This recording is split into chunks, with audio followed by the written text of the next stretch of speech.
پہلا راؤنڈ ہے جس کا نام ہے علم نور ہے۔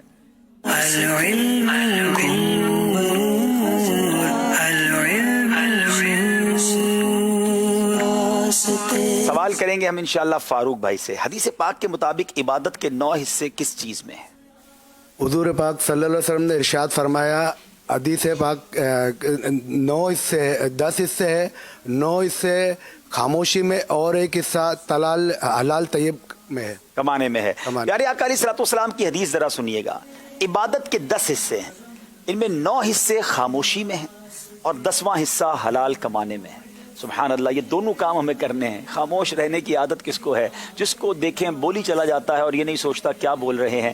بولیں تو اچھا بولیں ورنہ خاموش رہا کریں، اور رزق جب بھی کمائیں تو حلال کمائیں۔ جواب درست دے دیا ہے۔ چلیں جناب، اب چلیں گے ہم ہمارے اشرفی بھائی کی طرف اور سوال کریں گے کہ امام غزالی رحمۃ اللہ تعالی علیہ کے نزدیک وہ کون سی 4 چیزیں ہیں جو عقل کو بڑھاتی ہیں؟ امام غزالی رحمۃ اللہ تعالی علیہ نے 4 چیزیں بیان فرمائی جو عقل کو بڑھاتی ہیں: مسواک کرنا، فضول گوئی سے پرہیز کرنا، اور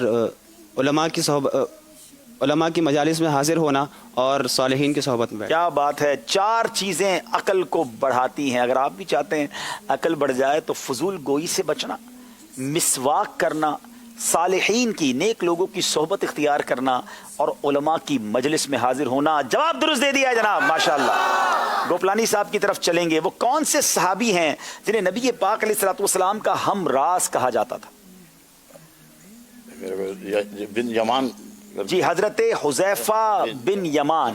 جی چلیں، تھوڑا سا نام آپ نے درست بتا دیا ہے تو آپ کا جواب درست مان لیتے ہیں کہ یہ نبی پاک علیہ الصلوۃ والسلام کے ہم راز صحابی تھے، کیونکہ آپ منافقین کے بارے میں مکمل معلومات رکھتے تھے کہ کون کون منافق ہے، اور یاد رہے کہ یہ معلومات آپ کے سوا کوئی نہ جانتا تھا۔ رازدار مصطفیٰ کہا جاتا تھا حضرت حذیفہ بن یمان کو۔ جواب درست دے دیا ہے۔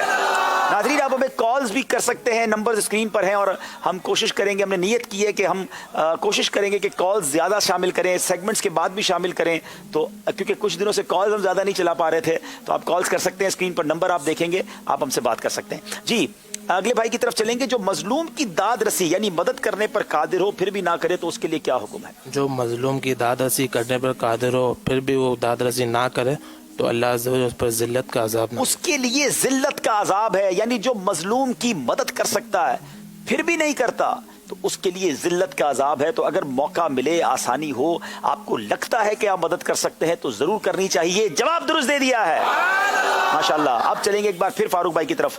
کس طرح، کتنا اور کب سونے سے نسیان یعنی بھولنے کا مرض پیدا ہوتا ہے؟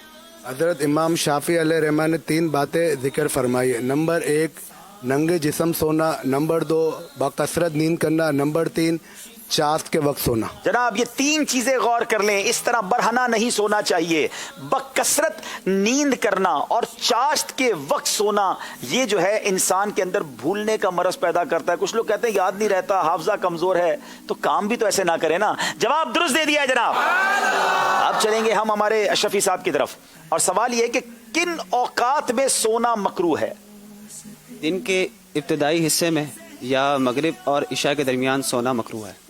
جی دن کے ابتدائی حصے میں سونا، دوبارہ بتائیے گا جواب۔ دن کے ابتدائی حصے میں سونا یا مغرب اور عشاء کے درمیان سونا مکروہ ہے۔ دن کے ابتدائی حصے میں سونا یا مغرب و عشاء کے درمیان سونا مکروہ ہے۔ جواب درست دے دیا ہے جناب۔ اچھا، اب کیا سونا بھی عقل میں اضافہ کرتا ہے؟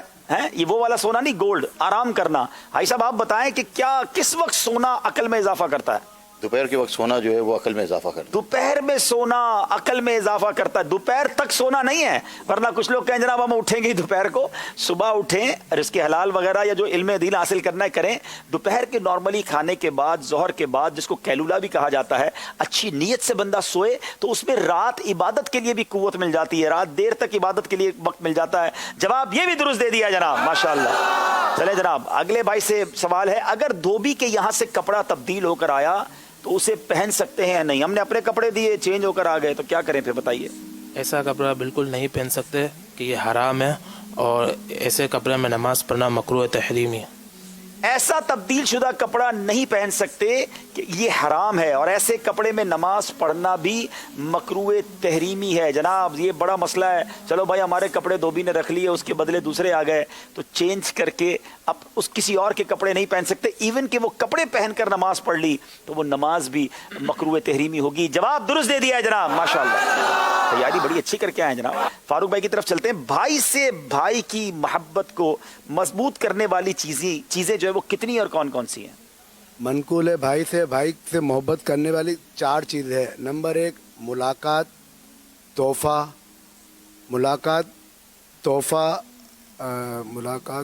सलाम, और सलाम के बाद क्या करते हैं? हाथ मिलाना, मुसाफहा। जी जनाब, आजकल तो खैर हाथ मिलाने के हवाले से बहुत सारी बातें हो रही हैं, लेकिन भाई से भाई की मोहब्बत में इजाफा कैसे होता है? भाइयों में मोहब्बत हो, यकीन करें, मैं इत्तेफाक है अभी एक जगह से आ रहा हूँ और एक साहब मुझे मिले और बता रहे थे कि हम भाइयों में काफ़ी नाराज़गी हो गई है और कुछ पैसों के बंटवारे के हवाले से। मैंने उनको एक बात कही और नाजरीन मैं आपसे भी कहता हूँ, कभी कभी इंसान है ना, हो जाता है, फैमिली में प्रॉब्लम होता है, बिजनेस साथ होता है, पैसे को मत देखिएगा, थोड़ा नुकसान बर्दाश्त कर लीजिएगा। खून होता है, भाई होता है। भाइयों में मोहब्बत रहे तो माँ बाप भी राज़ी होते हैं, और माँ बाप चले जाएं तो उनकी रूह भी राज़ी होती है कि भाई बहनें मिलकर रहें। लेकिन बाज़ औक़ात ये पैसा ऐसी दरार डाल देता है कि एक दूसरे की जान के प्यासे हो जाते हैं। पैसे की अहमियत क्या है मुझे बताइए ना। आजकल तो दुनिया ने देख लिया है कि पैसा रह गया तिजोरियों में और लोग ऐसी बीमारी में मुब्तला हुए कि इलाज ही ना करवा सके, तो पैसा तो यहीं रह जाना है।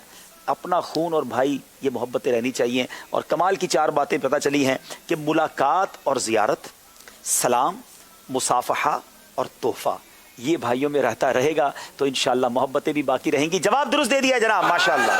फारूक भाई क्या बात है, आपने तीनों जवाब दुरुस्त दे दिए हैं। अच्छा, अब एक बड़ा इंटरेस्टिंग सवाल है अशरफी साहब से, और शायद ये बहुत सारे नाजरीन के लिए बिल्कुल न्यू होगा। उस मछली का नाम बताएं जिसने हजरत यूनुस अलैहिस्सलाम को निगला था। जिस मछली ने यूनुस अलैहिस्सलाम को निगला था उस मछली का नाम नज्म है। अल्लाह अकबर, one of the unique question. नज्म उस मछली का नाम था जिस मछली के पेट में हजरत यूनुस अलैहिस्सलाम रहे। और सुभान अल्लाह, उलमा ये भी फरमाते हैं कि उस मछली को जन्नत में दाखिल किया जाएगा जिस मछली के पेट में अल्लाह के नबी रहे। इशारतन बात कर देता हूँ, जिस मछली के पेट में हजरत यूनुस रहे वो जन्नत में जाए, जिस बीबी आमना के पेट में मेरे आका अलैहिस्सलाम जलवा फरमा रहे, उनका और प्यारे आका के वालिदैन का मकाम क्या होगा। जनाब गोपलानी साहब की तरफ चलते हैं। जब नमाज का वक्त आता है तो फरिश्ते क्या पुकारते हैं? जब नमाज का वक्त आता है तो पुकारते हैं कि दोज़ख की आग से बचो और नमाज की तरफ चलो। नमाज जो है दोज़ख की आग से बचाती है। आपने जिसको कहते हैं कि मफ़हूमी जवाब तो दुरुस्त दे दिया है। मैं पूरा जवाब बता देता हूँ कि अमीरुल मोमिनीन सैयदना फारूक आज़म फरमाया करते थे, जब भी नमाज का वक्त आता है तो फरिश्ते यूं पुकारते हैं, ऐ मुसलमानों के गिरोह उठो और उस आग की तरफ उठो जिसे तुमने अपनी जानों के लिए भड़का रखा है, बस इसे नमाज के जरिए बुझा दो। नमाज पढ़ोगे तो गोया तुम पर जो आग आने वाली है वो दूर हो जाएगी। जहन्नम की आग से बचने का सामान है नमाज। अल्लाह करे कि रमजान में भी और रमजान के बाद भी हम नमाज पढ़ने वाले बन जाएं। जवाब दुरुस्त दे दिया है जनाब। आखिरी सवाल है इस सेगमेंट का। अवाम में मशहूर है कि कबूतर सैयद हैं, ये कहां तक दुरुस्त है जनाब? जी ये बिल्कुल गलत है। कोई जानवर सैयद नहीं होता। अलबत्ता जो हरम शरीफ के कबूतर हैं वो उन कबूतरों की नस्ल से हैं जो गारे सौर में जिन्होंने घोंसला बनाकर अंडे दिए थे। वाह वाह वाह। हरम शरीफ के जो कबूतर हैं वो उसी नस्ल से हैं जो नबी पाक के लिए गारे सौर के बाहर जिन्होंने अंडे दिए थे। लेकिन कोई कबूतर सैयद नहीं होता, ये बिल्कुल गलत मशहूर है। जवाब इन्होंने भी दुरुस्त दे दिया है। माशाअल्लाह, जबरदस्त तैयारी करके आए हैं। स्कोर बोर्ड की तरफ भी चलना है, साथ साथ कॉल्स भी लेते रहेंगे। एक कॉल सुना दीजिए जी।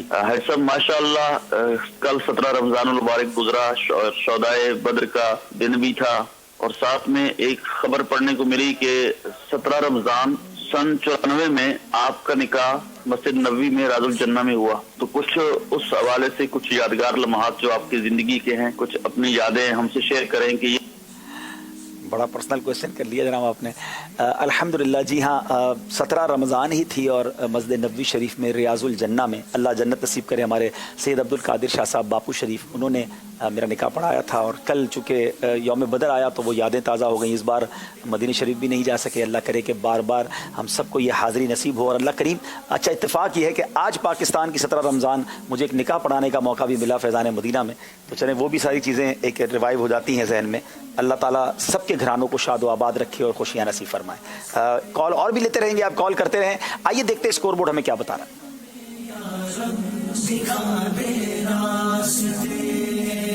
جناب 6 نمبر ہیں چاروں اسلامی بھائیوں کے. اب